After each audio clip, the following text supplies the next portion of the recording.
Well, Alice Krige, you're now part of the Star Trek legend. Has anyone warned you before what you are coming into? Yes, I've been told that that there are going to be many people who want to talk to me about the Borg Queen, and that's fine because I actually loved the character, and it is an amazing phenomenon, Star Trek. I mean, it's astonishing. I really didn't realize how big a thing it is until I did this piece and it was explained to me how many millions of people actually watch it and follow it. So I've been told about it, and now let's wait and see. So you had already some encounters with fans, with Trekkies? Not yet. Not yet. So you haven't been to Germany then? No. Oh, really? Yes. Is it very popular in Germany? Yeah. Germany is a very big Trekkie country. Oh, really? Yeah. Do you think they're going to enjoy the picture? Yes. But I think it's the best one of them all. Good. Yeah. Good. But, that makes me and happy. I'm a fan, so there's Great. there's something coming onto you, I can tell you.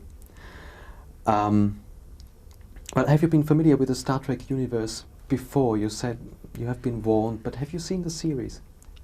You know, I hadn't before I was asked to go and meet them for the Borg Queen. And so quickly before I met them, I got from a friend the episodes, the Borg episodes, and watched those. And then when I was given the role, I started to watch the New Generation stuff and some of the first episodes. So I now have seen a lot. I now know who all the characters are. But before that, I really was very ignorant of it. I mean, I knew about Beam Me Up, Scotty, but that was about it. And did it catch you Yes. somehow? Yeah? Yes, I'm very, very intrigued by it. I think it's very interesting stuff. Well, in Alien, the aliens always come back, and perhaps we can see more of the Borg Queen. Myself, I don't think she really died. You know, I think the Borg Queen is everywhere. Wherever there are Borg, there's the Borg Queen. So, you know, if they kill one version of her, it really doesn't matter because she's somewhere else as well. But whether we'll meet her again, who knows? A lot of scenes you played with Patrick Stewart and Brent Spiner, with Captain Picard and Data. How was it working with these two actors? They're wonderful. They're wonderful because they're very playful and they know each other very well and they like each other. Jonathan, of course, was always there because although I wasn't acting with him, he was always there as a director. And they have a wonderful time together. They, you know, everyone says they're very funny and they're very playful, and they are. They're also very serious about the work. But they manage to be very light in the way they handle it. But I was very happy that before we started, Brent came to me and he and I spent some time together really talking about the characters, and he was very helpful to me. He really solved some problems I had, some questions that I couldn't find the answers to alone. He helped me find about, because he knows so much of the history of Star Trek. He was very helpful to me. They were lovely. I had a wonderful time. Well, especially Brent Spiner is said to be, well, he's known for his practical jokes he's playing on his colleagues. He didn't play any on me, but he is a very funny man, very dry, funny sense of humour, very ironic wit. Lovely man. But they all are. They really all are. No. And it's interesting because the public never meets all the artists who are behind the camera. And there are many of them. And they're very, very talented people. The man who created the look of the makeup, his name is Scott Wheeler. And he has worked for Star Trek now for several years. And he's a very talented man. They're very, very good at what they do.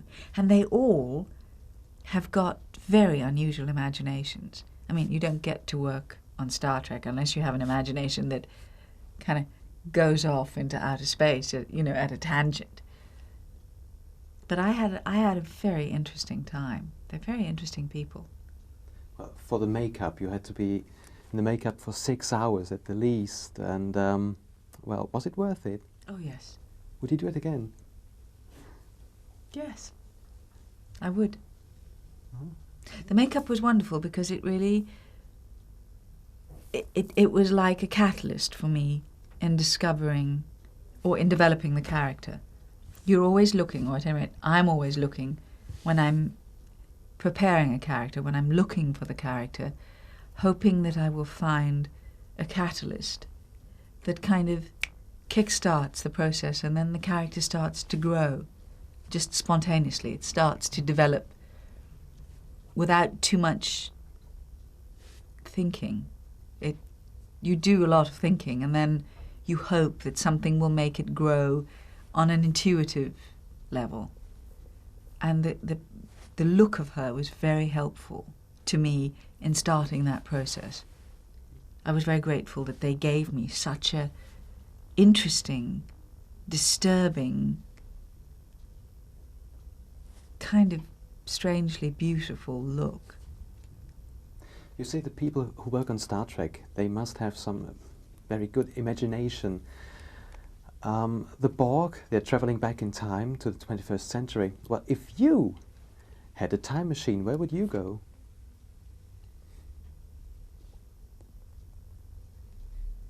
I suppose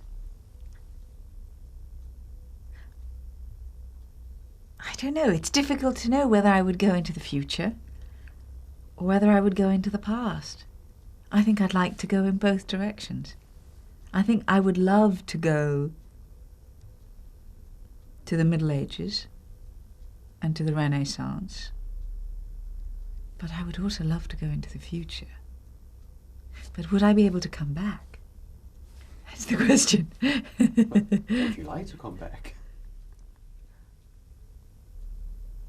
Yes. Okay. Yeah, that's about it. Good. Yeah. Thank you. Okay. Thank you very much. But could you do a station ID for me? Sure. That's for Star TV in Switzerland.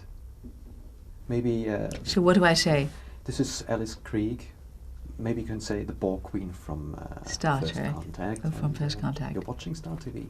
And do I have to say in Switzerland? No, because obviously No, they know yeah. they're in Switzerland, right? Just hold on a minute. Okay. Okay. I'm Alice Krige, the Borg Queen from First Contact for Star TV. Yes?